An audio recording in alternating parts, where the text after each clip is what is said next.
Good morning, students. Now in this video I am going to discuss you about the Thomson model of atom and the Rutherford model of atom. What is Thomson's model of atom?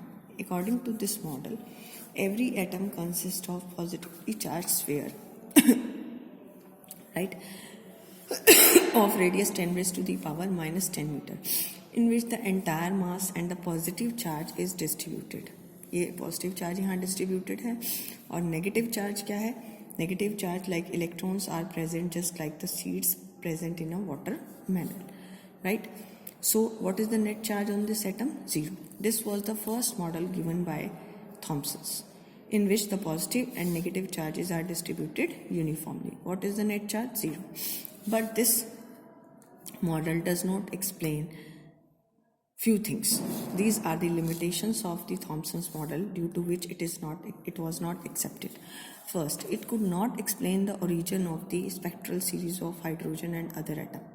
कि उसमें hydrogen spectrum में कौन सी series आ रही थी? Lyman, Balmer, Paschen, from when the electron get excited from one energy level to another energy level. तो इसमें energy levels तो थे ही नहीं, तो it could not explain the origin of spectral series of hydrogen and other atom. Second, it could not explain the large angle scattering alpha particle from thin metal fall.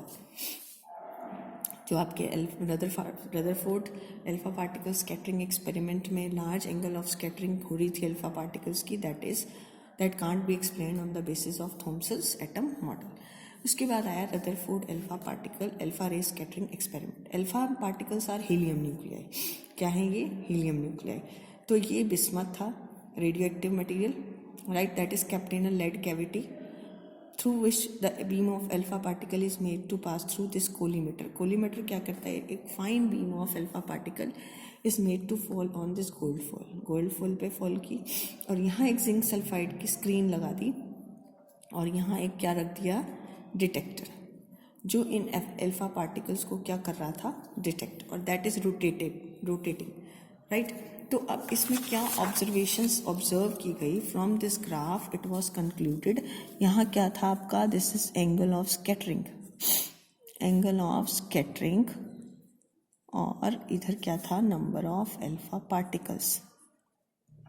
क्या देखा गया? Most of the alpha particle go straight. Most of the, देखो 0 पे 10⁻⁷ number of alpha particles है, तो most of the alpha particles passes straight through the gold foil. gold foil से क्या हो गए? straight pass हो गए. It means that they does not suffer any collision with the gold atom, right? Second point is very few of the particles get scattered more than 1 degree. 1 degree, very few, बहुत ही, देखो 1 degree पे deviation क्या है? बहुत ही कम की. और about 1 alpha particle in 8000 deflects by more than 90 degree. अगर यहाँ 90 degree पे देखें, 90 डिग्री पर देखें तो बहुत कम अल्फा पार्टिकल जो थे they get deviated through an angle of more than 90 degree and very less get deviated at an angle of 180 degree, right. So these are the conclusion drawn from this Rutherford alpha particle scattering experiment. अब इस experiment से conclusion हम बाद में पढ़ेंगे, उससे पहले हम पढ़ते हैं explanation of Rutherford alpha particle scattering experiment. तो जब ये अल्फा पार्टिकल इस गोल्ड फॉइल पे स्ट्राइक की, गोल्ड फॉइल किससे बना था? सेंट्रल न्यूक्लियस से, राइट. तो हमने कहा कि जो अल्फा पार्टिकल इस पे हेड ऑन कोलाइड हुआ, अल्फा पार्टिकल पे कौन सा चार्ज है? Positive charge. तो alpha particle which collide on head on, that after striking it on it क्या होगा? ये अपना पाथ रिट्रेस करेगा. This is particle 1 alpha particle. This is second particle नीचे से और सेकेंड पार्टिकल 2' डाउनवर्ड. तो अब ये पार्टिकल, इनमें पॉजिटिव चार्ज, इसमें positive charge, they get deviated through an angle greater than 90 degree. तो इसमें एंगल ऑफ स्कैटरिंग क्या हो गया? Greater than 90 degree. Now the alpha particle which passes from this side, जो यहाँ से पास हुआ, दे get deviated but theta is less than 90 degree. Theta is less than 90 degree, जो इससे अवे निकले, और जो बिल्कुल ही दूर से चले गए they goes straight. So the alpha particle which strike on this nucleus head on, that only retraces its path. और जो बिल्कुल इसके क्लोज से गए दे गेट डेविएटेड और scattered at an angle greater than 90 और slightly because of force of repulsion. alpha particle having positive charge and this nucleus also having positive charge. So this represents, so from here what is the conclusion done by this Rutherford?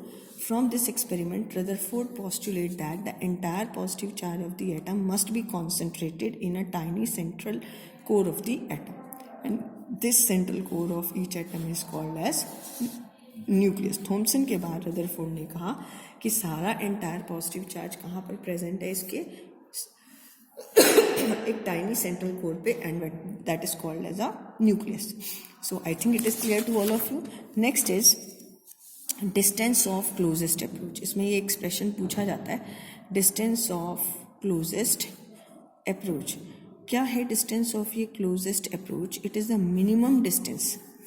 Minimum distance which the alpha particle up to which this minimum distance from the nucleus, it is the minimum distance from the nucleus up to which an energetic alpha particle retraces its path.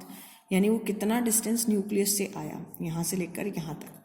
Minimum when it collide, alpha particle collide on the nucleus head on, then it is the minimum distance from the center of the nucleus up to which this energetic alpha particle retraces its path. ये क्या हो जाएगा? It get return back. It starts traveling in reverse direction. तो at the distance of closest approach, जो इसकी potential energy होगी, potential energy of alpha particle is become equal to kinetic energy of this. Kinetic energy is half mv square और potential energy क्या होगी? 1/4 epsilon naught ZE. ZE is the charge on nucleus, and what is the charge on alpha particle? It is 2E divided by R. Potential energy का क्या formula होता है? This is K Q1 into Q2 divided by R. So this R naught, this is R naught. तो R naught कितना आ जाएगा? This is ZE into 2E 4 pi epsilon naught into half of mv square. This is the distance of closest approach. तो ये distance of closest approach होगा जहाँ पर whole of the potential energy, kinetic energy of this alpha particle converted into its kinetic energy. Next is impact parameter. अब ये impact parameter क्या होता है? It is defined as the perpendicular distance of the initial velocity vector of alpha particle. This is a suppose ये alpha particle यहाँ से आ रहा है, तो इस अल्फा पार्टिकल का perpendicular distance from the line which is passing through the center of the nucleus. जो line center of nucleus से जा रही है, this is axis. The line which is passes through the axis of this nucleus. और जब alpha particle यहाँ से बहुत दूर है, तो it is the perpendicular distance of the initial velocity vector of alpha particle from the central line of the nucleus when the particle is far away. और mathematical expression इसका directly आपको learn करना है. 1/4 pi epsilon naught ZE square cot theta by 2 divided by E. E is the kinetic energy. और जब ये बिल्कुल इसके क्लोज से जाएगा तो इम्पैक्ट पैरामीटर कितना होगा? 0. तो इसका हम ग्राफ ड्रॉ कर सकते हैं. इम्पैक्ट पैरामीटर इट्स ऑप्शनल कि ये जब इसको हेड ऑन कोलाइड कर रहा है न्यूक्लियस को, तो इम्पैक्ट पैरामीटर 0. जैसे जैसे ये दूर जा रहा है तो ये इम्पैक्ट पैरामीटर क्या होता जा रहा है? इंक्रीज. 100 फर्मी पे ऑलमोस्ट ये क्या चला जाएगा? Straight, right. और 1 फर्मी कितना होता है? 10⁻⁻15 मीटर.